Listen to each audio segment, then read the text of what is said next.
Assalamualaikum warahmatullahi wabarakatuh. Shalom alaihim, Om Swastiastu, Namo Buddhaya, salam kebajikan. Di sini saya mewakili Politeknik Jakarta Internasional mengucapkan selamat datang kepada Bapak Ibu rekan-rekan sekalian di acara kuliah umum program studi analisis keuangan Politeknik Jakarta Internasional. Pada hari ini kita akan membahas sedikit tips-tips tentang pengelolaan keuangan pribadi yang akan dibawakan oleh salah satu dosen dan juga praktisi yang luar biasa dari Politeknik Jakarta Internasional. Namun sebelum itu ada sedikit perkenalan dari Politeknik Jakarta Internasional yang akan disampaikan oleh Mem Selvinda. Silakan Mem, silakan. Terima kasih Mas Agus untuk waktunya. Oke, untuk teman-teman yang sudah join di seminar ini, selamat datang, selamat menikmati. Semoga seminar ini menjadi materi untuk teman-teman, untuk pembelajaran teman-teman. Ini sangat menarik loh seminar ini. Ini tahapan awal teman-teman yang sudah bergabung untuk tahu tentang analisis keuangan. Nah, kalau nanti di akhir acara teman-teman sudah tahu nih sedikitnya dari analisis keuangan, ini baru sedikit loh teman-teman. Kalau teman-teman berminat untuk lanjut ke analisis keuangan, ya, yuk kita join di Politeknik Jakarta Internasional. Pastinya banyak materi yang teman-teman bisa tahu ya, dan ilmu-ilmu yang luar biasa nih teman-teman. Jangan cuma bagaimana sih cara mengelola keuangan, nah tapi teman-teman juga bisa misalnya berinvestasi, terus belajar pajak. Itu adalah sangat-sangat dicari loh untuk masa sekarang aja sih. Itu banyak banget nih investasi-investasi yang teman-teman bisa ketahui, dan nggak cuma caranya bagaimana investasi, teman-teman juga harus tahu macam-macam investasi seperti apa. Nah, dan mungkin teman-teman juga di sini nantinya bakalan sering-sering ketemu sama Pak Agus ya, Pak Agus, karena Pak Agus program studi analisis keuangan. Nih seru banget kalau teman-teman bisa gabung di Politeknik Jakarta Internasional ya, apalagi kalau teman-teman gabung nih, untuk teman-teman yang dari seminar ini ingin gabung ke Politeknik, kita punya potongan spesial banget buat teman-teman. Ya, bukan pakai telur lagi, tapi pakai potongan jutaan rupiah. Wah, menarik banget nggak sih? Ya, yuk kita ikutin seminar ini sampai selesai. Nantinya juga ada link absen. Ya, itu wajib untuk teman-teman dapat teman-teman isi ya, bukan hanya untuk mendapatkan sertifikat tapi juga mendapatkan potongan spesial tadi ya.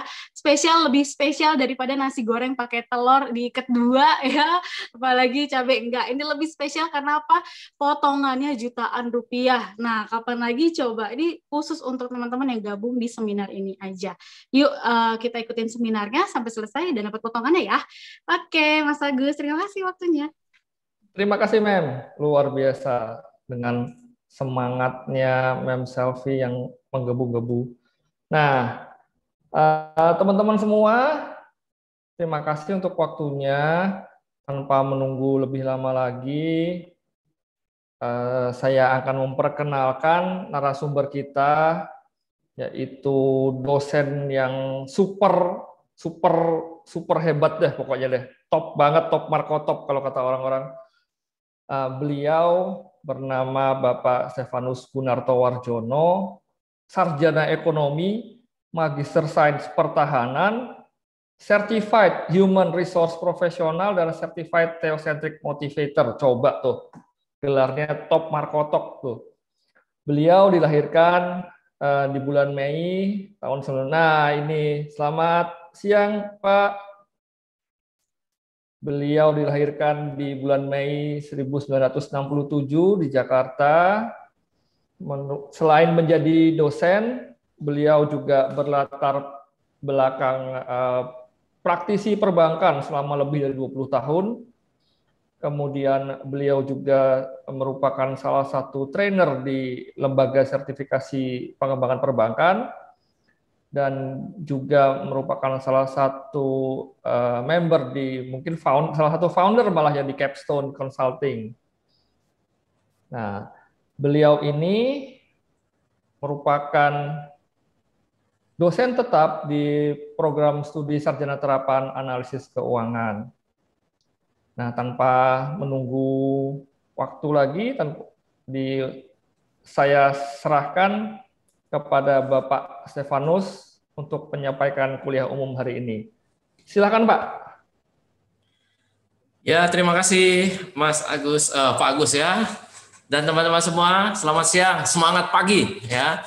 Walaupun kita hari apapun, kita tetap semangat pagi.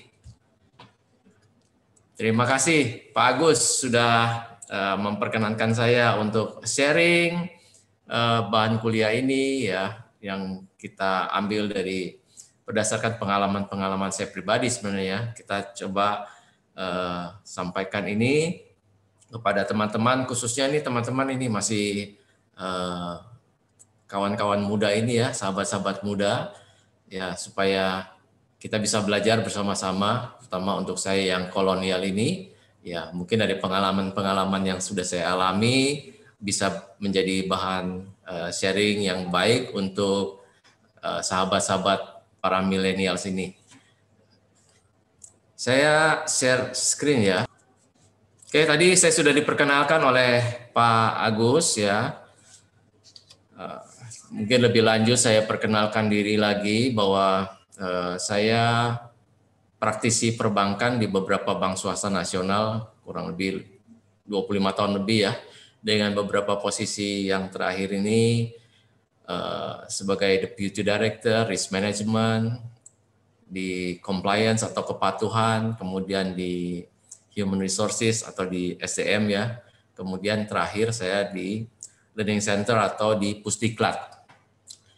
Latar belakang pendidikan, S1 saya sebagai sarjana ekonomi di akuntansi, lalu S2 saya Magister Ilmu Pertahanan dari Sekolah Pasca Sarjana Indonesia dan Defense University, dan di Naval Postgraduate di Monterey, California. Beberapa sertifikasi yang saya miliki dan untuk bahan ampuh saya adalah training methodology dari BNSP, kemudian CHRP ya, Human Resources Professional dari GML Consulting, lalu Certified Centric Motivator dari Capstone Indonesia, Certified Rep Sales Principal dari Capstone Indonesia, dan juga Risk Management dari LSP ya, GARP. Kecerdasan finansial ya, kita bicara kecerdasan finansial. Kenapa sih ini menjadi topik yang penting untuk kita bahas gitu kan? Memangnya kenapa? Ada apa dengan finansial ini? Apakah memang kita kurang cerdas sehingga perlu mempelajari tentang kecerdasan finansial? Nah, teman-teman, banyak orang yang saat ini mengalami kesulitan keuangan ya. Apalagi di masa pandemi ini, banyak yang kehilangan pekerjaan sehingga juga kehilangan income ya, sehingga banyak yang mengalami kesulitan keuangan. Mereka bilang, banyak yang mengatakan bahwa masalah mereka akan selesai kalau mereka punya uang.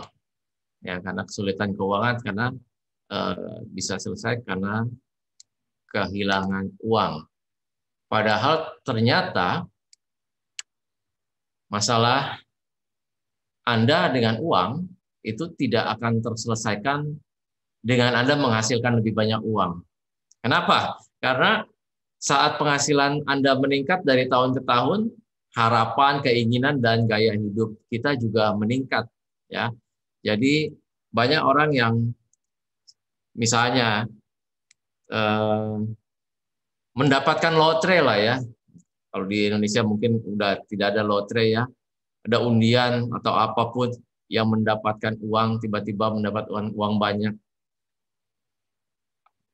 Harusnya tidak masalah ya dengan mereka ya, kalau mereka tiba-tiba mendapatkan uang. Ternyata tidak demikian.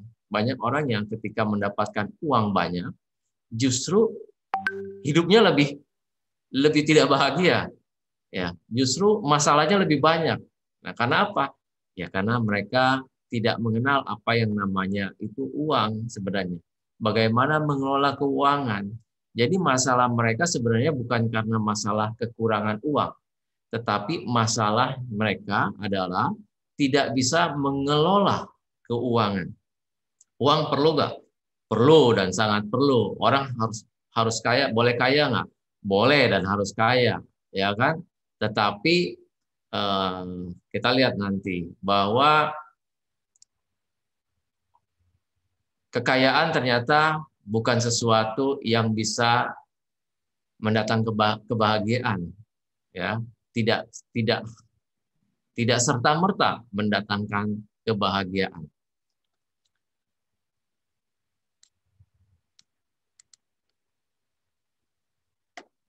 Nah, hari ini kita coba bicara ya tentang sebenarnya kalau kita bicara tentang keuangan, ini kita ada 5 step ya. Untuk ujung-ujungnya Anda mungkin tahu kalau semua orang ingin tuh ya, kalau enggak gimana sih caranya tidak bekerja tapi punya uang gitu kan. Itu yang orang bilang inilah passive income kan ya. Ini kita jauh lah, jangan ke sana lah bicara siang hari ini. Siang hari ini kita coba di awal tentang keuangan adalah kita bicara tentang filosofi keuangan. Step kedua itu sebenarnya bagaimana menetapkan target-target keuangan, mengelola keuangan, kemudian selanjutnya baru tuh di step kelima itu adalah yang namanya kita memiliki passive income. Tapi kita bicara masih jauh ke sana ya, kalau kita bicara ke sana. Nah, kita lihat dulu bahwa yang saat ini terjadi sebenarnya seperti apa sih?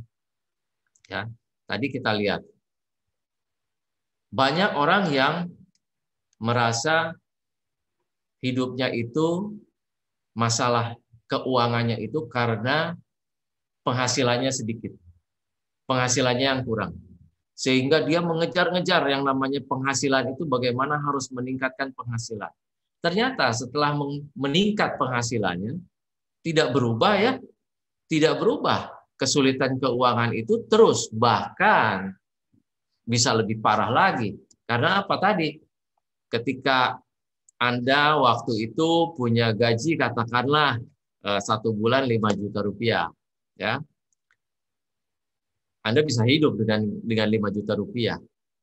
Tetapi ketika Anda tahun depan naik gaji menjadi 7 juta rupiah, harusnya Anda punya kelebihan uang ya, 2 juta rupiah ya, setiap bulan. Tetapi ternyata tidak demikian.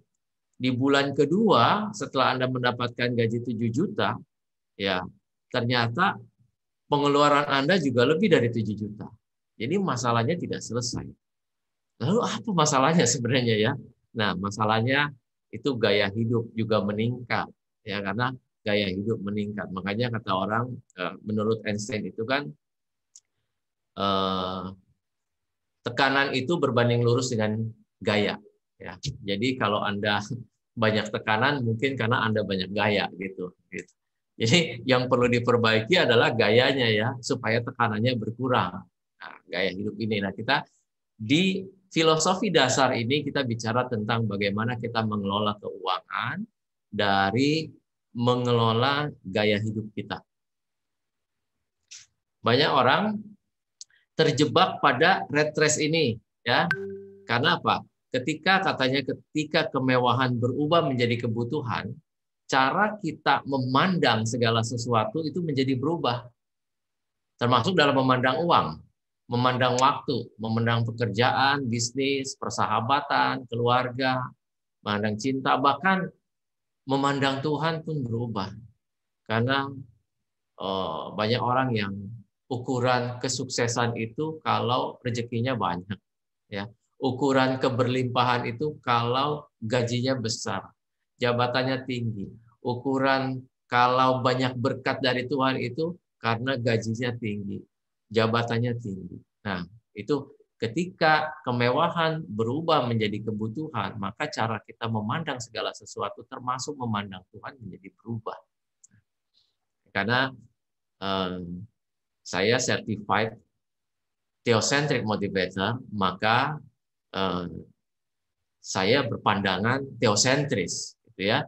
Jadi segala sesuatu kita kembalikan kepada Tuhan sebagai pusat cara berpikir kita, cara hidup kita. Makanya kalau kita bicara saat ini, mungkin ada teman-teman yang punya pandangan yang berbeda karena apa? Dari sudut pandangan berbeda. Kalau motivasi itu terdiri dari yang namanya motivator antroposentris dan teosentris. Ya, antroposentris itu memandang segala sesuatu ukurannya adalah keberhasilan Anda diukur dengan uang. Kalau Anda punya uang sampai sekian miliar, rumah mewah, mobil mewah, nah itu Anda dianggap sukses. Tetapi pandangan theocentric motivation tidak demikian, ya. Bahwa segala sesuatu kita berpusat kepada Tuhan, ya. Bukan berarti kita tidak boleh hidup mewah, bukan berarti kita tidak boleh menjadi kaya, itu harus, ya.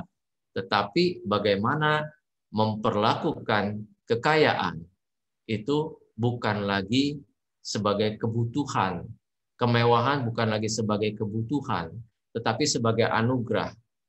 Nah, oleh karena itu pandangan kita, cara pandang kita terhadap uang pun menjadi berubah. Kita tidak mau hidup kita itu terjebak yang namanya rat race, ya, jebakan tikus yang seperti di gambar ini, ya. Nampaknya mewah ya hidupnya, tampilannya rapi, jabatannya bagus, tinggi ya, di kantor, di instansi sebagai pejabat, lalu rumahnya juga mewah, tetapi nampaknya dia lari di tempat saja ya, gitu. Lelah bekerja, tetapi nampaknya nggak kemana-mana, karena termasuk di dalam jebakan tikus, atau orang bilang jebakan Batman, gitu ya. Nah, apa sih jebakan tikus itu? Karena kadang-kadang kita sudah terlanjur memiliki tuntutan-tuntutan keuangan yang harus kita penuhi setiap bulan. Itu cicilan rumah, cicilan mobil, bahkan sampai handphone pun nyicil, ya. Sehingga apa? Yang kita kejar itu adalah bagaimana mencari uang sebanyak-banyaknya, tetapi uang itu habis untuk apa? Untuk membayar cicilan. Akhirnya hidupnya nggak kemana-mana. Nah, teman-teman, sahabat muda semua ya, ini saya kira ternyata bahwa ukuran seseorang itu kaya itu bukan dari berapa besar income-nya. Ya, banyak orang yang menyangkakan bahwa kalau kenapa dia kaya? Karena income-nya besar, gajinya besar, gitu kan, penghasilannya besar. Oh, tidak ternyata. Karena kita mengenal ada yang namanya arus kas. Arus kas antara orang kaya, kelas menengah, dan orang miskin itu ternyata berbeda-beda. Itu yang membedakan orang. Bagaimana ia masuk golongan orang miskin, bagaimana ia masuk golongan kelas menengah, bagaimana ia masuk golongan orang kaya. Ternyata tidak sepenuhnya akibat dari besarnya income mereka, tetapi dari arus kas. Nah, kalau orang miskin, ya, kalau orang miskin, penghasilan itu berasal dari pekerjaan. Ya, pekerjaan penghasilan aktif kita bilang ya. Ini pekerjaan penghasilan aktif. Sebagai karyawan misalnya ya. Ya kalau kita artinya penghasilan aktif income itu kalau kita harus bekerja mendapatkan uang. Tetapi ketika kita tidak bekerja, ya namanya aktif income itu berhenti, tidak dapat lagi. Ya itu yang namanya aktif income, penghasilan aktif. Nah, orang-orang yang memiliki penghasilan yang berasal dari pekerjaan, ya, tapi setiap bulan habis untuk kebutuhan. Seperti yang saya sampaikan tadi, berapapun income mereka bukan karena income-nya dia UMR, hanya dapat pas-pasan 4.200.000 ya, kemudian dia jadi miskin, tergantung ya. setiap bulan itu dia habis untuk kebutuhan apa saja. Karena apa? Karena ternyata dia tidak mampu menabung. Bahkan kadang defisit. Ya iyalah Pak, sekarang hidup di Jakarta UMR aja nggak cukup. Ya betul mungkin ya. Tetapi kalau ketika gaji kita UMR itu kita tidak bisa menabung, ya jangan heran ketika gaji kita double, triple, kita juga tidak akan bisa menabung. Karena menabung itu bukan urusan dari berapa penghasilan Anda. Menabung itu bagaimana kita bisa mengelola kebutuhan kita. Nah, banyak orang yang menabung itu ya disisihkan itu dari sisa. Dari sisa. Nah, itu yang salah sebenarnya. Ya, ini yang tidak tepat. Banyak orang misalnya, oh, oke, nanti deh kalau tanggal 25 atau tanggal 28 gajian lagi, kalau masih ada sisa, itu saya tabungin. Nah, ini orang yang seperti begini percaya sama saya bahwa berapapun gaji dia, ya, setiap dia gajian lagi pasti tidak ada sisa, pasti dia tidak bisa nabung. Nah, bagaimana dengan kelas menengah? Kelas menengah juga sama, ya, penghasilannya diperoleh dari pekerjaan atau active income. Penghasilan bisa lebih besar dibandingkan biaya hidup bulanan, ya, karena penghasilannya sudah besar sehingga dia bisa menutupi biaya-biaya hidup bulanan.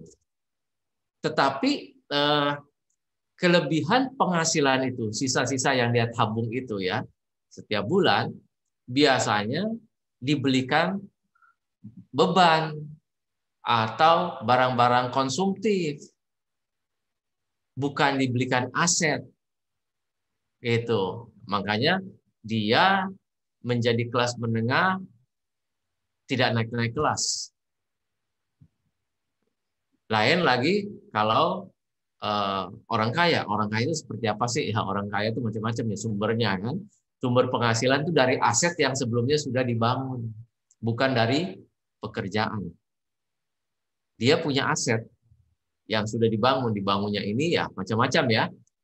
Kalau tadi dia mulainya dari, bisa nggak orang miskin menjadi kelas menengah, menjadi orang kaya? Bisa, kalau dia bisa mengelola itu.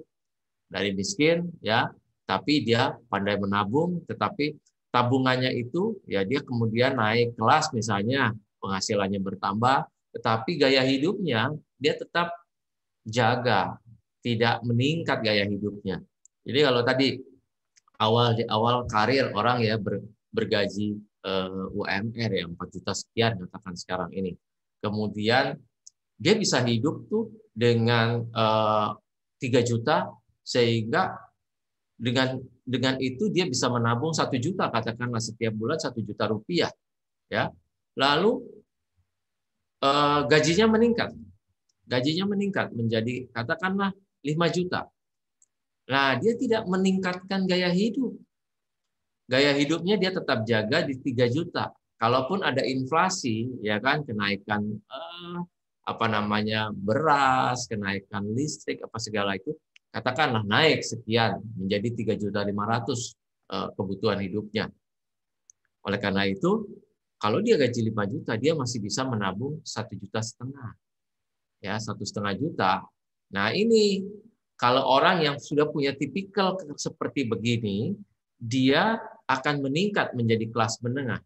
Karena kalau dia punya penghasilan, dia bisa menabung. Nah, tergantung lagi bagaimana dia mempergunakan itu nanti. Sisa tabungan-tabungan itu.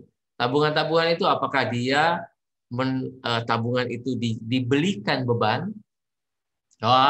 Kemudian dia beli motor baru, kemudian beli mobil baru yang seharusnya dia belum perlu beli mobil.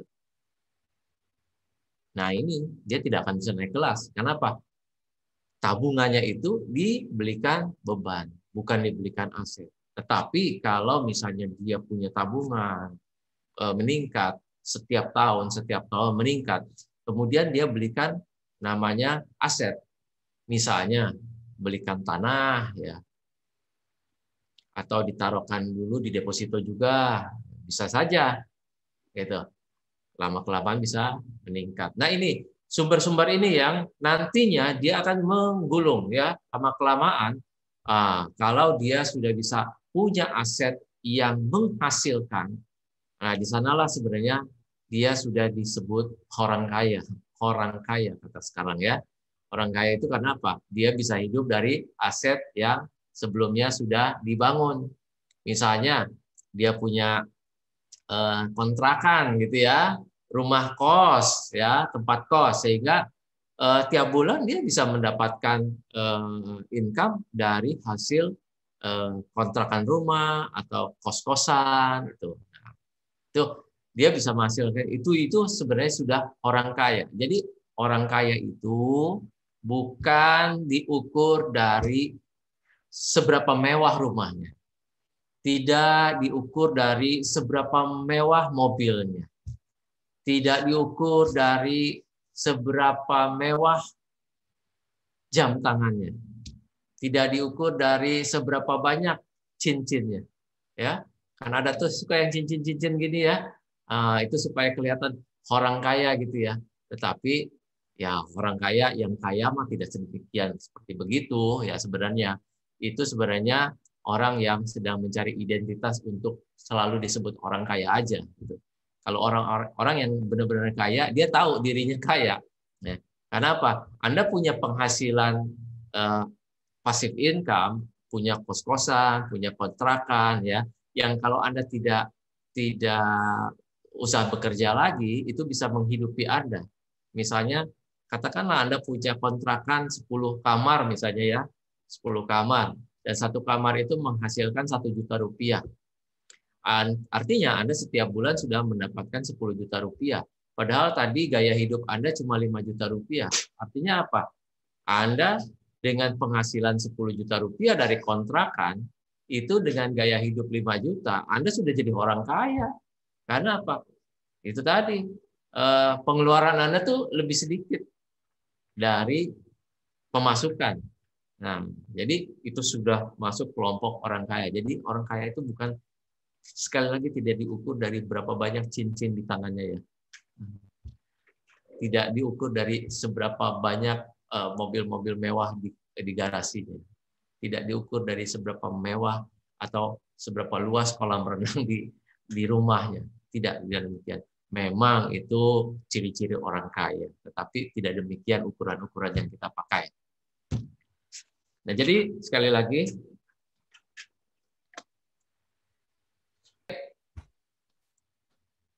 teman-teman, lalu gimana dong Pak caranya, ya kan? Nah, ini financial check up yuk, gitu. Teman-teman pernah nggak sih melakukan financial check up? Jarang loh ada yang melakukan ini. Dia tahu dia kurang ya. Tiap bulan kok kurang ya saya ya, gitu kan? Tiap bulan kok tanggal 25 itu udah harus ngutang ke warung sebelah ya. Dia kurang tahu, tapi dia nggak tahu kenapa dia kurang. Karena apa? Tidak pernah melakukan financial check up. Nah, kalau kita ya punya penyakit, kita kan harusnya datang ke laboratorium ya, ke Prodia atau apapun ya. Kita periksa darah tuh biasanya, diambil darah, diperiksa, kemudian di check up ya. Di laboratorium dilihat tekanan darah, gula darah, asam urat, ya kan? Nah, semua tuh setelah keluar ada yang bintang-bintang itu biasanya tuh, yang di printnya merah ya. Nah, supaya apa? Supaya kita tahu sebenarnya keluhan kita itu ada di mana gangguan-gangguannya. Oh, ternyata kolesterol kita terlalu tinggi, gitu kan? Nah, apa yang kita bisa perbuat gitu, dengan bintang-bintang itu? Nah, demikian juga dengan keuangan kita. Kalau kita tidak pernah melakukan financial check up, kita tidak tahu sebenarnya di mana sebenarnya kita punya masalah. Di mana penyebab kita kekurangan uang setiap bulannya. Nah, maka kita perlu melakukan yang namanya financial check up ya. Nah, sekarang ini teman-teman udah banyak aplikasi-aplikasi yang dapat membantu kita untuk mengelola keuangan, ya.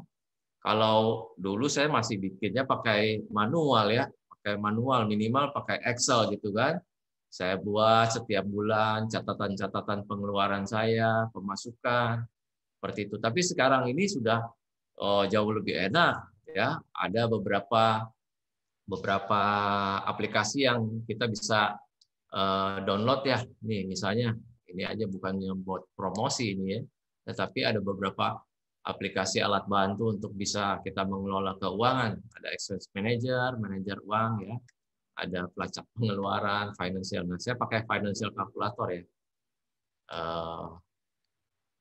Kemudian money manager, lain-lain lah. Mungkin banyak, mungkin ada puluhan lain yang sama. Ini hanya contoh-contoh saja. Nah, teman-teman bisa lakukan itu, melakukan bagaimana sih melihat keuangan kita kalau kita nggak tahu pemasukan kita tuh berapa, pengeluarannya kok lebih besar, ya, lebih besar daripada pemasukan, ya terang aja ininya defisit, ya. Tetapi kita nggak pernah tahu pengeluarannya ini habis untuk apa aja, gitu. Nah, jadi kita lihat, ya, bahwa coba kita lihat bahwa semua pengeluaran ini adalah pemasukan dan pengeluaran saja. Pendapatan atau income. Income itu apa saja sih income? Nah, tadi kita sudah sebagian kita lihat. Income itu ada yang namanya 3 jenis income, yaitu apa namanya? Active income. Active income, ya, yaitu pendapatan yang kita dapatkan karena tadi kita bekerja. Kita aktif bekerja. Nah, kalau kita udah nggak bekerja, kita tidak dapat lagi. Itu yang dikatakan active income. Kemudian ada yang namanya passive income. Passive income itu kalau pendapatan yang kita terima itu tanpa kita sendirian perlu aktif, ya. Istilahnya kalau kita nggak bekerja pun itu uang tetap mengalir. Nah, ini enak banget, ya, kalau udah sampai sini. Saya pun belum sampai tahap seperti itu. Inginnya seperti demikian, ya. Sedang belajar untuk bagaimana memiliki passive income. Nah, kemudian ada yang 3 adalah portfolio income. Portfolio income itu adalah pendapatan yang timbul karena capital gain. Capital gain, ya. Misalnya tadi ketika kita punya uang sedikit, kita belikan tanah. Lalu 10 tahun kemudian ternyata tanah itu meningkat pesat, ya. Nah, tiba-tiba dari yang tanah harga per meternya Rp50.000 di ujung-ujung sana, sekarang sudah per meternya Rp1.000.000. Bayangkan berapa banyak itu, ya, portfolio income yang kita dapatkan dalam waktu 10 tahun dengan memiliki sebidang tanah misalnya. Kalau itu dijual, itu sudah ratusan kali lipat, ya.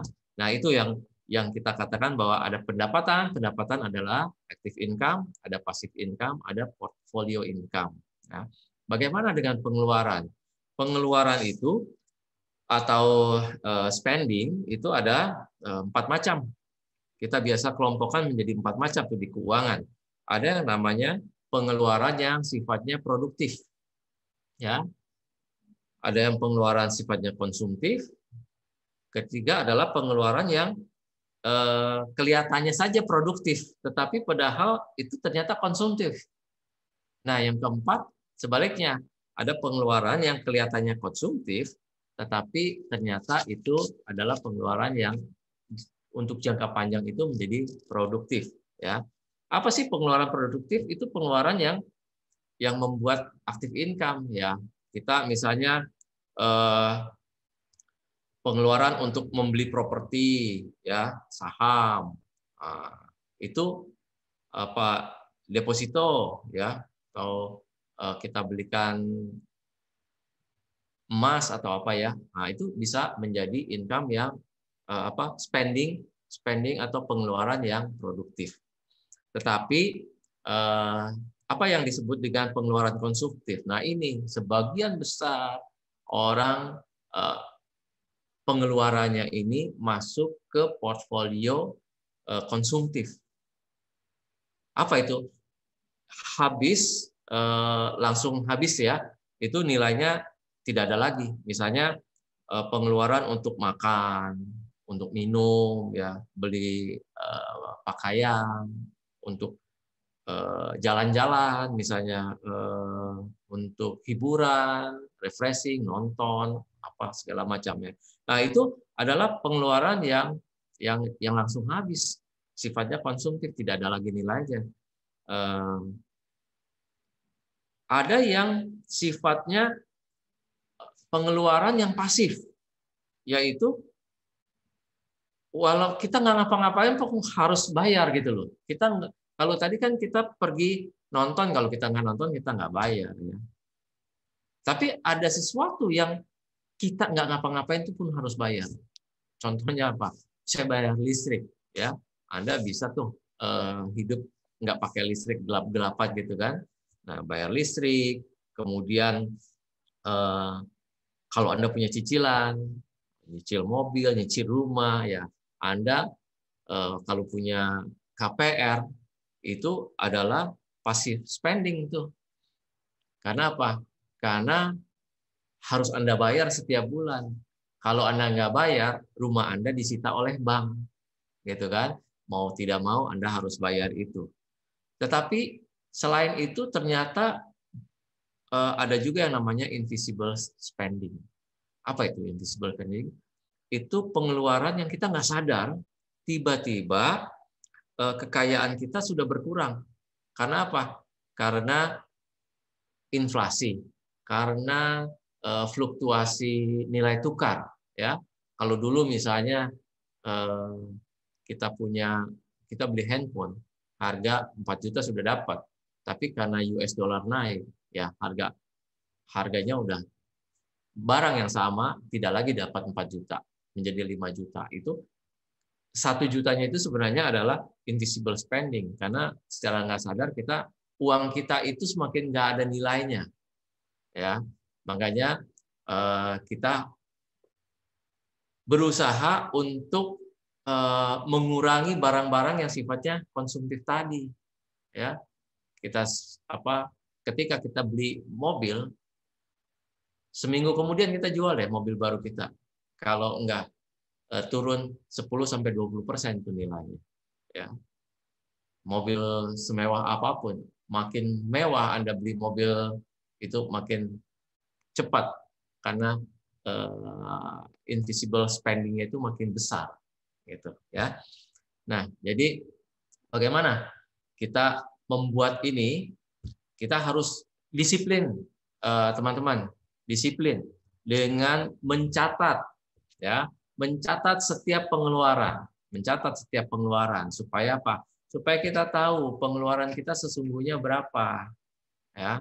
Dari yang tadi pengeluaran itu kita kelompokkan, ada yang sifatnya konsumtif, ya, ada yang sifatnya memang spending, ya. Jadi nanti kita lihat pengeluaran kita tuh besarnya di mana.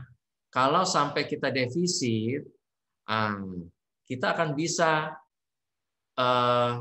mengelola yang mana sih sebenarnya pengeluaran yang tidak perlu, yang mana sih yang harusnya tidak perlu kita gunakan, gitu kan ya. Misalnya tadi, ternyata saya selama ini kebanyakan nonton bioskop, gitu ya. Wah, saya dulu seperti begitu ya. Kalau nonton itu setiap minggu pasti nonton. Tapi sejak pandemi lumayan juga ya, ternyata saya bisa menghemat banyak. Karena apa? Oh, setelah saya cek ya, kalau kita pergi nonton itu katakanlah dengan istri, dengan anak ya, bertiga gitu ya, itu sudah rata-rata udah 300.000. Belum makannya, ya kan? Makan, jajan. Katakanlah seminggu kita bisa keluar 600-700.000. Tapi setelah bayangkan, setahun tidak nonton nih selama pandemi itu berarti sudah bisa berhemat berapa? Bisa hampir 10 juta itu ya, yang tadinya dikeluarkan kita bisa tabungkan gitu. Nah, ternyata banyak sekali pengeluaran-pengeluaran kita yang kalau kita lihat, kalau kita punya catatan keuangan, ya, baru kita sadar bahwa banyak bintang-bintang tuh yang merah-merah itu yang bisa kita perbaiki. Kalau tadi kita sudah tahu, oh kolesterol kita tinggi nih, ya. Nah itu kita fokus bagaimana memperbaiki kolesterol kita itu tadi. Bagaimana memperbaikinya? Kurangi makan makanan yang mengandung kolesterol tinggi, misalnya. Kan itu ya. Sampai nanti beberapa bulan kemudian kita cek lagi apakah sudah membaik.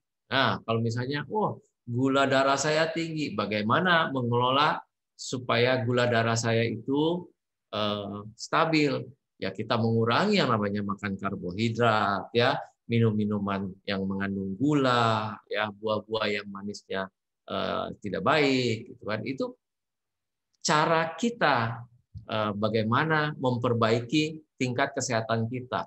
Nah ini bagaimana cara meningkatkan kesehatan keuangan kita, harus kita punya yang namanya diagnosa. Diagnosa.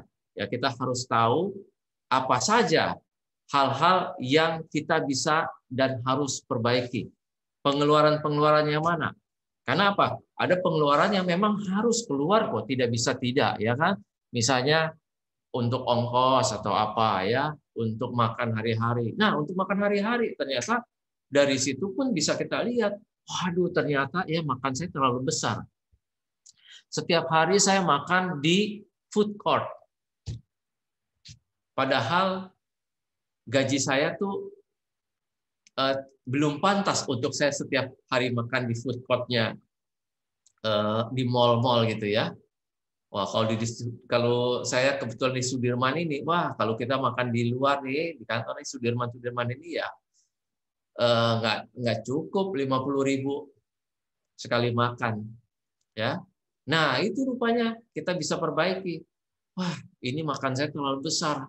Saya bisa makan sampai 100.000. 100.000 aja kalau tiap hari makan di mall, ya sebulan mungkin 20 hari atau 25 hari kerja bisa 2 juta sampai 2,5 juta. Ini kan terlalu besar untuk makan siang gitu kan. Nah ini kan bisa dikurangin. Bukan kita tidak makan, tetapi gaya makan kita berubah. Ya mungkin kita menghemat dengan apa? Dengan cara membawa bekal dari rumah. Apalagi sekarang ini, ya sekarang ini di pandemi era seperti begini, ya kita juga ngeri kan mau makan di luar. Nah, saya juga berubah gaya hidup ya. Ketika di masa pandemi ini, saya berusaha untuk membawa makanan atau bekal dari rumah, baik makan pagi dan makan siang. Itu ternyata bisa menghemat banyak sekali pengeluaran. Kelihatan tuh diagnosa saya tuh sekarang cukup bagus tuh ya. Ada beberapa pengeluaran yang bisa saya tekan. Itu ya, pengeluaran untuk uang makan yang tadinya sekian turun jauh. Karena apa? Kita lebih banyak makan karena bawa bekal. Makan sekali-sekali keluar oke lah gitu kan, tapi tidak setiap hari. Sehingga itu juga bisa memperbaiki. Lain-lain, lihat lagi hal-hal yang lain yang memang menjadi beban, ya.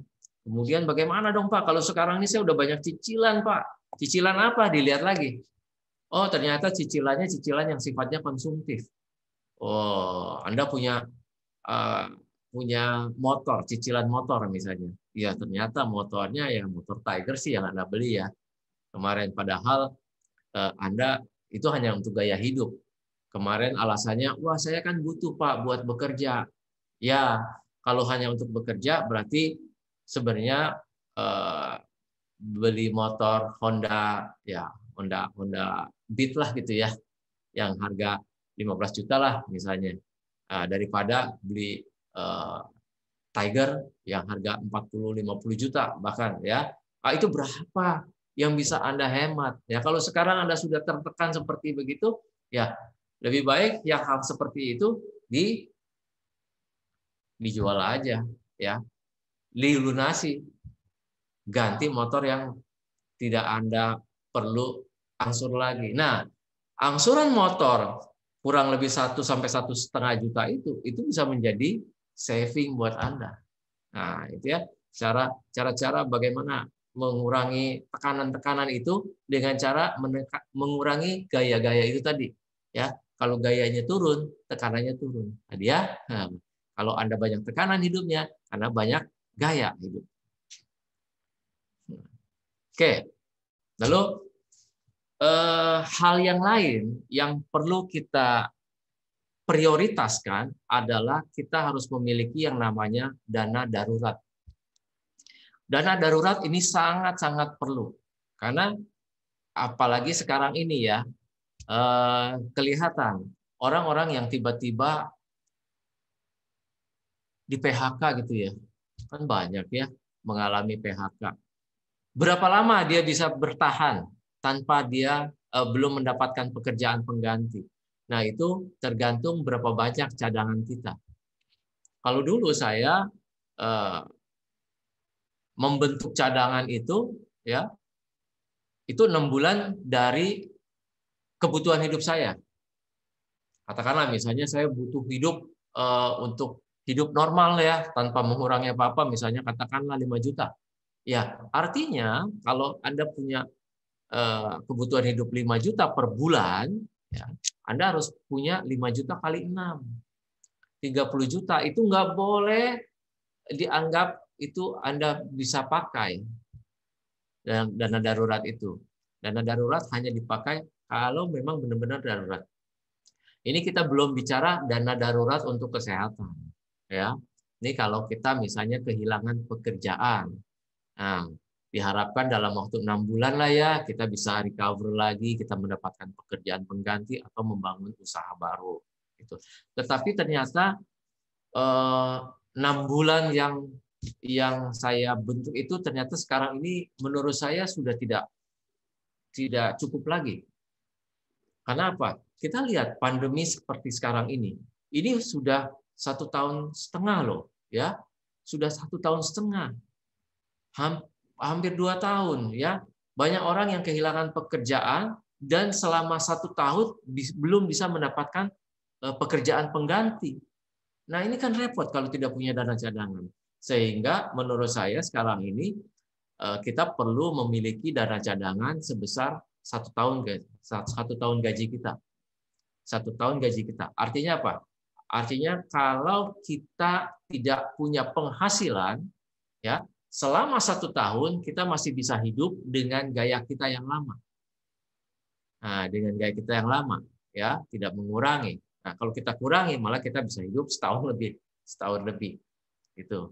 Ya, ini yang sangat perlu kita perhatikan. Ketika kita memiliki kelimpahan, ya, jangan lupa bahwa satu saat pun akan ada kekurangan. Banyak orang yang pada saat berkelimpahan itu lupa. Dibuatlah ya foya-foya, ya, dibuatlah beli barang-barang yang sebenarnya tidak dibutuhkan. Itu karena apa? Karena ya gengsi itu tadi, gaya itu tadi, ya, beli sesuatu yang hanya untuk mendapat pujian sesaat dari teman-teman. Oh, hebat lo udah kebeli handphone baru ya. Oh, hebat lo motornya udah bagus. Oh, hebat lo udah beli mobil baru gitu. Itu sesaat saja gitu kepuasannya. Tapi sengsaranya seumur-umur itu. Ya, jadi gunakan itu pada saat kelimpahan Anda, ya, bentuk secepat-cepatnya. Kayak misalnya sekarang ya, misalnya Anda bisa menabung 1 juta. Nah, kalau bisa percepat itu, ya, karena kalau kita 1 juta, mau berapa lama kita membentuk dana darurat cadangan itu tadi? Kalau misalnya tadi kita kebutuhannya 30 juta, Anda membentuk itu 30 bulan, terlalu lama ya kan? Bagaimana misalnya dalam waktu 1 tahun Anda bisa membentuk dana cadangan 1 tahun? Ya udah, Anda harus menyisihkan uang sebanyak 50% dari penghasilan Anda. Kalau penghasilan Anda sekarang ini 5 juta, 2,5 juta itu untuk dana darurat. Karena kita tidak tahu yang namanya darurat itu nggak bisa nunggu kita. Ya, maka kita harus persiapkan secepat-cepat mungkin. Gitu. Nggak, jangan datang dulu pandemi karena saya belum punya dana darurat. Tidak ada. Ya, tidak ada seperti begitu. kita harus punya yang namanya cadangan dana darurat seketika, secepat-cepatnya. Kita bentuk itu. Kalau udah itu baru kita pikirkan hal-hal yang lain. Kalau dana darurat kita sudah punya, ya bahkan kalau perlu bukan hanya setahun, kita terus ya menyimpan dana darurat sehingga itu makin panjang masa kita recovery, kita punya kemampuan recovery itu kita masih panjang. Ini tadi sudah ya. Lalu bagaimana sih sebenarnya hal-hal yang perlu kita lakukan itu setelah kita sekarang ini Pak, aduh boro-boro ya udah nggak ada kerjaan apa segala macam. Nah ini karena apa? Tadi banyak orang-orang yang hidupnya sulit, keuangannya sulit, ya bukan karena penghasilannya kecil, bukan karena penghasilannya tidak memadai, tetapi hidupnya kurang bersahaja. Bersahaja itu tidak identik dengan kemiskinan, teman-teman ya. Bukan berarti kita harus hidup bermiskin-miskin gitu, bersusah-susah.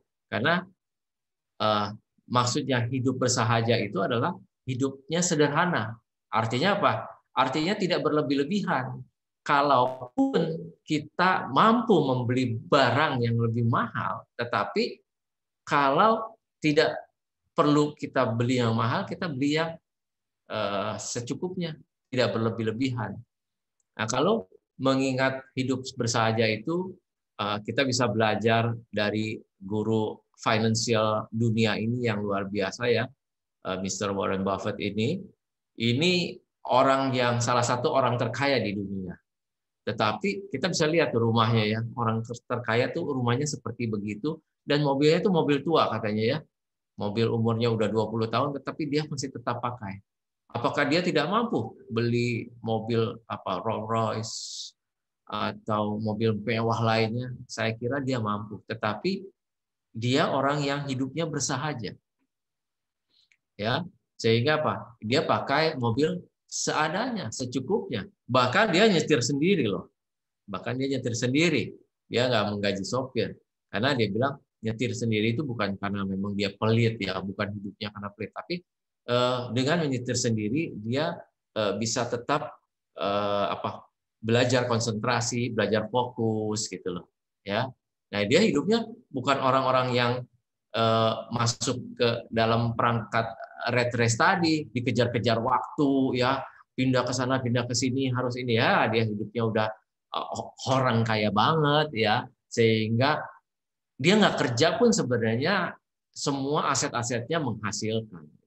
Sehingga hidupnya bersahaja, tidak dikejar-kejar karena dia tidak masuk di perangkap Batman tadi ya. Beda dengan yang masih karyawan itu, walaupun dia seorang yang punya jabatan tinggi, tetapi hidupnya masih di lingkaran tikus tadi ya, dikejar-kejar waktu ya, banyak uang sih, banyak uang ya, tetapi uangnya juga habis. Ya, gaji besar tapi gajinya juga habis. Karena apa? Itu kebutuhan untuk tampil ya, itu juga sangat besar. Jadi bagaimana kita memiliki keterampilan mencukupkan diri. Mencukupkan diri dalam segala situasi. Nah, ini yang kita harus belajar terus-menerus. Bagaimana kita belajar mencukupkan diri dalam segala situasi. Karena kalau tidak kita memiliki keterampilan ini, segala sesuatu kita pengen beli. Jangan biarkan kemewahan menjadi kebutuhan tadi. Karena kalau kemewahan menjadi kebutuhan, pandangan kita terhadap segala sesuatu menjadi berubah. Ya. Jadi katanya Mr. Warren Buffett bilang, jika kamu membeli barang yang tidak kamu butuhkan, tidak lama kamu akan menjual barang-barang yang kamu butuhkan. Wah iya. Betul. Kita nggak butuh handphone baru, ya kita beli handphone baru. Oh, pokoknya iPhone deh. Ya. Orang Indonesia ini, saya kadang-kadang suka gimana ya ngelihatnya ya, suka sedih juga gitu ya. Antara sedih, senang dan lucu lah gitu. Kenapa? Wah, coba lihat kalau lagi iPhone atau Samsung mengeluarkan seri paling baru. Itu yang namanya pre-order. Waduh, itu yang namanya antrian. Ini pernah kok di salah satu mall di Sudirman ini sampai ada korban. Karena apa? Karena ngantri berdesak-desakan untuk beli handphone baru. Luar biasa.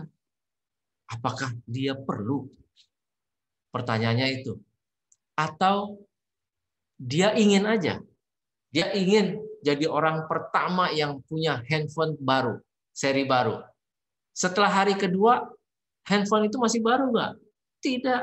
Orang lain juga sudah punya banyak kok. Terus apa bangganya? Bahkan, wah di sanalah kartu kredit mulai ya gesek. Kartu kredit. Urusan bayar belakangan. Yang penting gaya dulu, ya kan?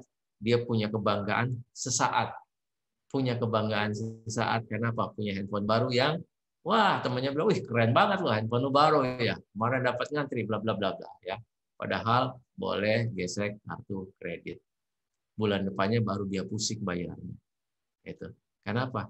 Dia tidak belajar mencukupkan diri.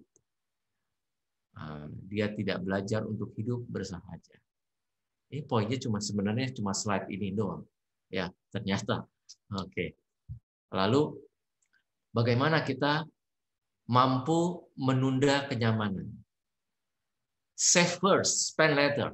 Ya, tadi yang saya katakan, tunda kenyamanan. Kalau gaji Anda sekarang seperti katakanlah berapapun, setengahnya harus Anda sisihkan untuk dana darurat.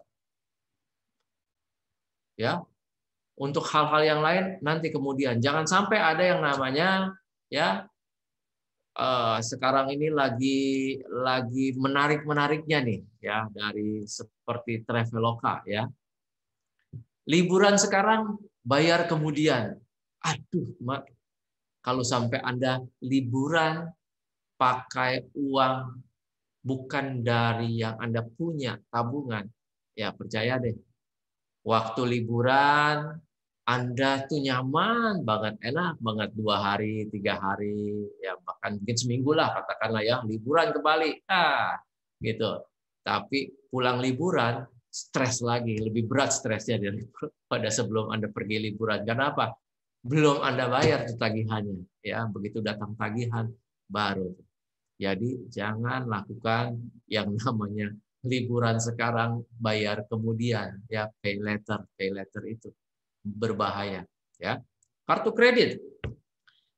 kredit ini seperti pisau bermata dua. Dia sangat berguna tetapi juga bisa membunuhmu. Hati-hati menggunakannya. Pandai-pandai. Jangan pernah menggunakan kartu kredit kemudian Anda membayar minimum payment ya yang 10% itu ya. Sepanjang Anda membayar minimum payment, selama-lamanya Anda tidak akan bisa melunasi itu. Coba hitung baik-baik berapa persen kartu kredit itu bunganya, ya. Wah, luar biasa. Lalu makanya sisihkan 50% untuk saving, investasi dan proteksi. Lalu proteksi, ya. Bicara tentang proteksi ini salah satu hal yang paling penting juga. Kita harus punya yang namanya proteksi. Proteksi apa tadi kita lihat? Tadi ada cadangan, dana cadangan. Ada juga dana cadangan darurat kalau kita sakit. Apakah Anda sudah terproteksi dengan asuransi kesehatan? Kalau tiba-tiba Anda sakit, apakah sudah punya uang? Bayangkanlah sekarang misalnya. Sekarang ya kita bukannya apa-apa bahwa masa COVID ini adalah masa yang paling berisiko terhadap kesehatan. Makanya sehat itu sangat mahal. Dan kita tidak bisa milih-milih ya. Kalau kesehatan yang lain kita olahraga, makan baik, segala macam, kita bisa sehat. Tetapi ketika kita kena COVID ya, tiba-tiba saja kena COVID. Hari ini kita kena COVID terus masuk rumah sakit, ya. Anda harus punya uang kurang lebih 150 juta untuk nginap di rumah sakit 2 minggu. Nah, itu pikirkan. Apakah dari mana dananya? Untung-untung kalau punya BPJS dan untung-untung masih dapat rumah sakit dengan BPJS. Tapi kalau nggak ada, wah bisa-bisa aset-aset yang kita punya apapun itu bisa terjual. Atau setelah sakit sembuh punya hutang yang harus kita bayar, itu bikin sakit lagi loh. Ya, bikin imunitas itu tubuh itu langsung drop lagi tuh. Ya, jadi hati-hati, ya lebih baik dari sejak awal ya kita punya proteksi. Nah, untuk Anda mungkin ya ini pengalaman saya selama ini bahwa saya kerja sebagai karyawan. Sebagai karyawan itu sudah banyak ditanggung asuransinya oleh perusahaan, tapi ini malah menjadi zona nyaman. Ya, meninabobokan sehingga pada saat pensiun sebagai karyawan itu nggak punya asuransi, lalu baru buka asuransi dan itu preminya sudah menjadi mahal. Maka kalau buka asuransi kesehatan atau investasi itu sejak sekarang, sejak Anda masih muda ini, ya. Belum butuh, Pak. Tidak ada yang bilang kita tidak butuh. Ya, kita juga tidak mau setelah punya proteksi asuransi kesehatan terus kita sakit. Enggak, tidak ada yang mau sakit.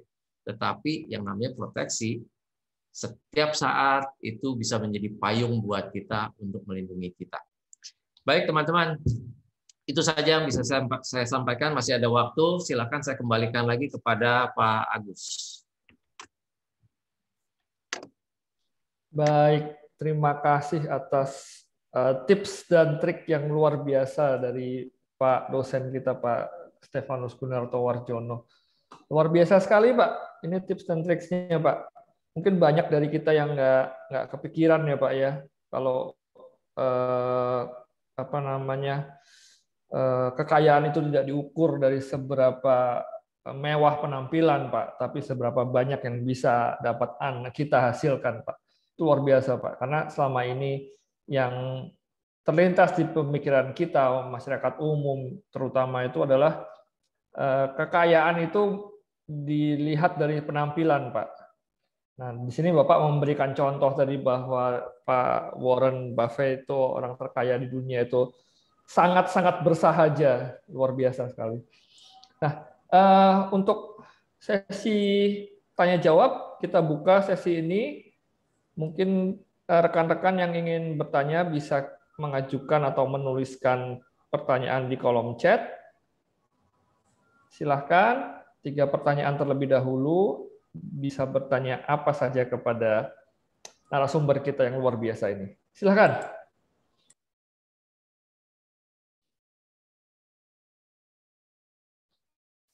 Tadi Pak, sambil menunggu mungkin rekan-rekan yang menuliskan pertanyaannya, atau ada yang mau langsung bertanya, silakan raise hand. Ya, silakan kalau mau langsung lisan juga. Ya, silakan. Nah, kita luar biasa tadi ya, Pak Gunarto Warjono menceritakan bahwa sebenarnya masalah dengan keuangan itu tidak akan selesai hanya dengan menghasilkan lebih banyak uang ya, Pak ya. Betul. Kita tuh harus pandai-pandai mengelola keuangan.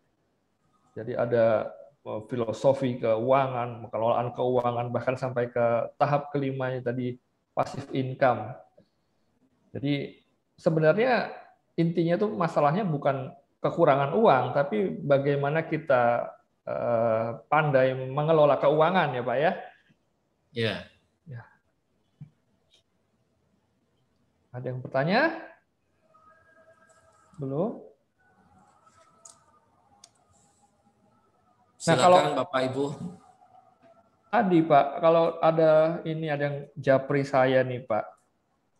Pak, ini aplikasi untuk membantu pengelolaan keuangan ini bisa lihat di mana Pak? Bisa download di mana nih Pak? Ada yang japri saya nih Pak. Oh, itu di Play Store ya? Coba dicek aja di Play Store, bagus. Nah, itu rekan-rekan bisa cek kita di Play Store. Nah, ini tadi salah satu kecerdasan kita untuk mengelola keuangan ya. Jadi ponsel kita itu tidak hanya digunakan buat gaya, tapi juga bisa dimanfaatkan sebagai tool, sebagai salah satu alat untuk membantu kita mengelola keuangan ya Pak ya. Betul, bagus. Oke, ponsel itu sekarang ini harganya itu menjadi relatif ya. Ponsel itu bisa mahal, bisa murah, ya kan? Murah kalau kita bisa menggunakan ponsel itu bahkan untuk memperoleh income. Kita boleh beli handphone yang mahal, bukannya sebuah larangan ya. Tetapi kalau misalnya handphone yang mahal itu malah bisa menjadi produktif untuk kita berbisnis, misalnya karena dengan fitur-fitur yang tambahan yang luar biasa, dia bisa menghasilkan income buat kita. Ya, itu sah-sah saja gitu kan. Sekarang kan kita bisa cari duit dari handphone, betul nggak? Ya. Betul sekali, Pak. Nah, di zaman serba IoT ya, Internet of Things, itu kita bisa memanfaatkan segala kecanggihan gawai atau gadget kita menjadi sesuatu yang produktif ya Pak ya, bisa menghasilkan. Nah ini ada satu pertanyaan Bapak. Bagaimana mensiasati pengaturan keuangan buat generasi sandwich? Generasi sandwich ini maksudnya mengurus ke atas atau mengurus orang tua dan mengurus anak. Apalagi di zaman seperti saat ini. Terima kasih. Dari Ibu sepertinya ya, Ibu Lavin ini. Siapa ini? Ibu Lavina ini. Bagaimana mensiasati pengaturan keuangan buat generasi sandwich, mengurus orang tua di atas dan mengurus anak di bawah, apalagi di zaman seperti ini. Terima kasih. Ya, terima kasih pertanyaannya. Ya, ini banyak lah ya yang kondisinya seperti ibu siapa tadi? Ibu ya atau ibu siapa ya? Memang ya dia sudah punya keluarga, ya punya anak, tapi juga punya kewajiban. Kebetulan orang tuanya juga harus dirawat, ya kebetulan mungkin juga anak tunggal, bisa juga ya posisinya, atau kebetulan ya banyak kebetulannya ya, yang keluarga lain yang tidak mampu atau seperti apa. Nah, tetapi gini, saya juga mengalami hal yang sama, pernah di posisi itu. Tetapi percayalah, punya prinsip ya, bahwa yang namanya menafkahi orang tua itu jangan pernah dianggap sebagai beban. Gitu. Karena kalau kita ikhlas menafkahi orang tua kita, mudah-mudahan rezeki kita juga mengalir. Dan itu saya alami dah ya. Kalau kita bicara itu lagi, wah satu sesi lagi Pak Agus ya.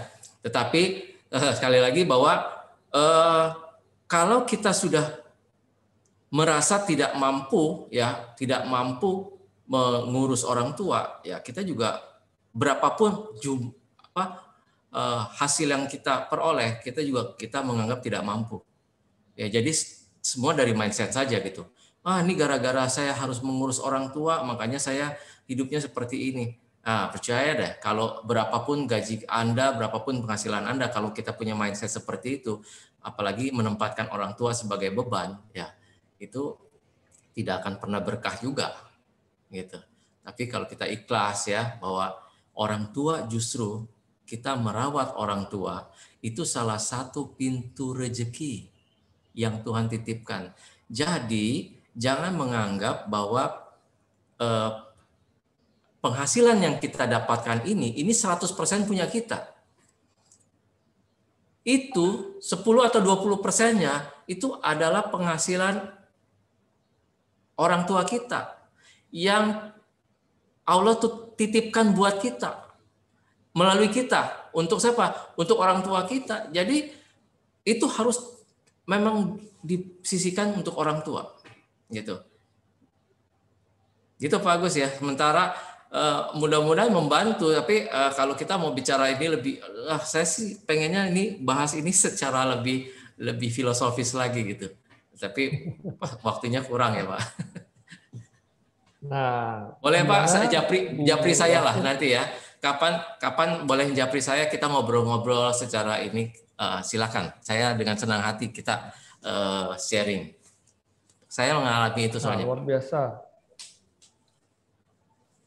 Itu mungkin Bu Vin, kapan ada waktu bisa main ke Politeknik, jangan main ya, berkunjung untuk bertemu Pak telepon, WA-an dulu ya saya. Ya, nanti diberikan nomor WhatsApp saya, silakan ya. Baik Pak. Kemudian pertanyaan berikutnya dari Bapak Syabri. Ini Pak, apakah ada aturan yang baku berapa persen dari penghasilan kita yang harus ditabung? Bagaimana nih Pak? Ya. Berapa persen dari penghasilan kita yang harus ditabung? Apakah itu ada aturan bakunya Pak?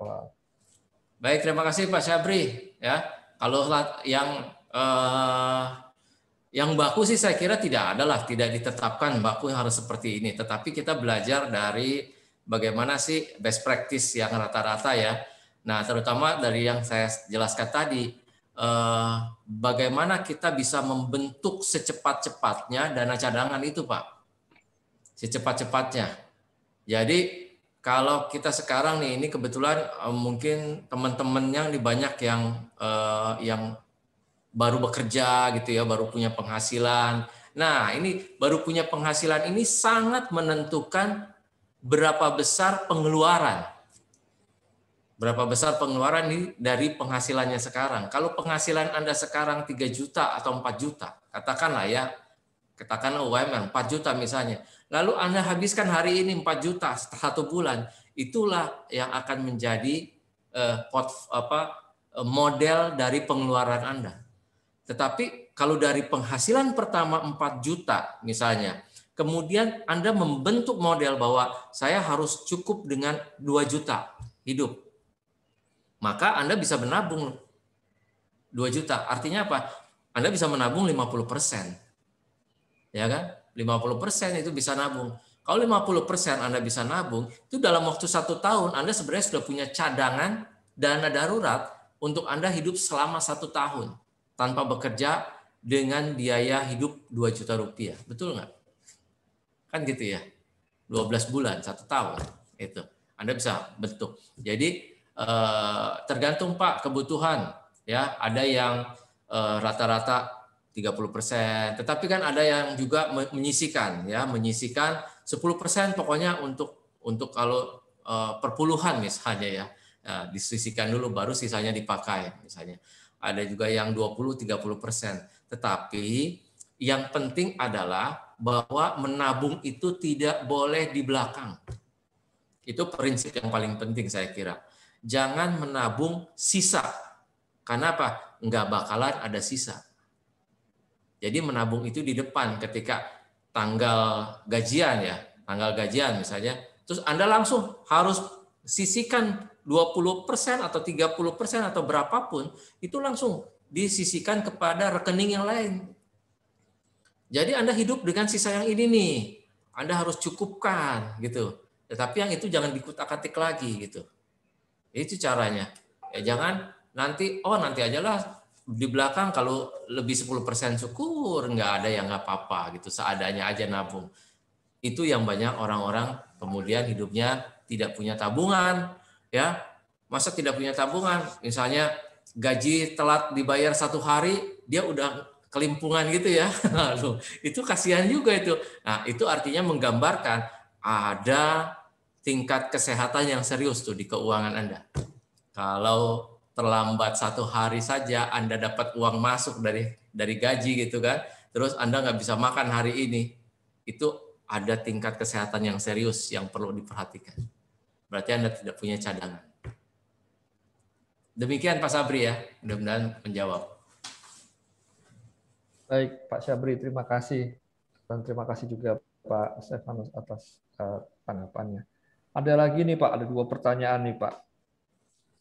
Dari Ibu Neni. Semangat pagi Bapak. Wah, ini Ibu semangat terus rupanya nih. Semangat pagi, Bu Neni. Mohon arahan terkait persentase income yang perlu untuk investasi dan juga untuk konsumsi. Terima kasih. Wah, ini mirip-mirip Pak dengan mirip-mirip Pak tadi Sabri. ya. dengan kalau Pak Pak Sabri Syabri kan mudah-mudahan dengan tadi sudah tabungan, kemudian ini Bu Neni tentang investasi dan juga untuk konsumsi, Pak. ya, tergantung Bu kebutuhan Ibu. Yang penting adalah membentuk dana cadangan secepat mungkin itu dulu. Ya, setelah itu bisa digulung menjadi dana investasi itu. Ya. Dana darurat itu tidak boleh berbentuk non liquid ya.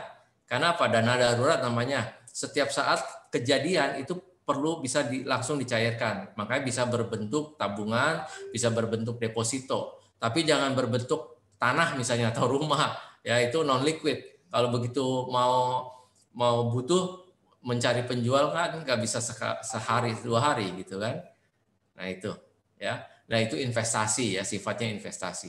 Bisa 50% dari penghasilan Anda atau bisa lebih, tergantung penghasilan Anda, tergantung kebutuhan Anda. Tapi kalau kita sudah mengelola kebutuhan kita dengan baik, makin besar tuh persentasenya ya. Yang penting tadi bagaimana mengelola kebutuhan itu tadi.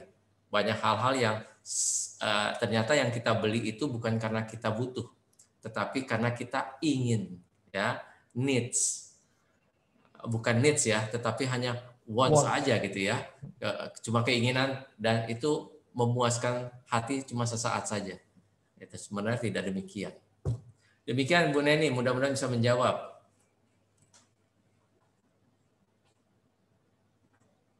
Demikian Bu Neni. Ini pertanyaan terakhir ya dari Ibu Diah. Ibu Diah ini merupakan, ada pertanyaan lagi. Ibu Diah ini merupakan guru ini dari SMK, Pak. Sore Bapak, bagaimana pandangan Pak Stefanus terkait sistem arisan uang sebagai salah satu cara kita melakukan saving money? Terima kasih Pak. Nah, dari Ibu Diah Ayu, Pak. Ibu Diah Ayu Irawati. Baik, Ibu Diah, terima kasih pertanyaannya, bagus sekali ya. Bu, arisan oke-oke saja ya, itu salah satu sih ya, salah satu bentuk bagaimana kita menabung ya. Juga selain itu juga kita punya kehidupan sosial bersama teman-teman di komunitas tabungan itu tadi ya. Ya masalahnya ada orang yang begini Bu, begitu dapat tabungan kan kalau dikocok itu kan kita nggak tahu ya kita dapat yang pertama atau yang terakhir gitu kan ya. Nah ada yang begitu dapat kocokan pertama ya pun dapat duit mendadak nih, tiba-tiba mendadak dapat uang ya, terus dibelikan sesuatu yang sifatnya itu tadi konsumtif, tidak produktif ya. Nah yang kemudiannya kan tinggal bayar sampai tabungan arisan itu selesai. Alangkah baiknya kalau misalnya tiba-tiba dapat uang arisannya itu dijadikan dana produktif, diputar untuk modal dagangan misalnya ya, sehingga itu seolah-olah kita mendapat pinjaman dana di depan tanpa kita perlu membayar bunga, kan begitu ya. Nah, tapi bagaimana dengan orang yang terakhir dapat ya, kita nabung ya, udah nabung tapi memang kita nggak dapat bunga, ya itulah kekurangan, ya itulah namanya arisan ya, untung-untungan. Kalau kita dapat di depan ya kita lebih untung ya, bayarnya belakangan, asal kita bisa memanfaatkan tadi. Kalau kita dapat di belakang artinya kita nabung tapi nggak dapat bunga tabungan, itu aja Bu ya. Yang penting setelah mendapatkan arisan itu bisa kita manfaatkan sebagai capital gain. Itu yang paling penting. Ya, bukan untuk konsumtif. Sekali lagi bukan untuk konsumtif, karena berapapun uang yang kita dapatkan dari arisan dari manapun, kalau kita sifatnya masih boros, tidak hidup bersahaja, berlebih-lebihan, ya tidak bermanfaat juga mau cara apapun. Demikian Ibu Diah. Terima kasih.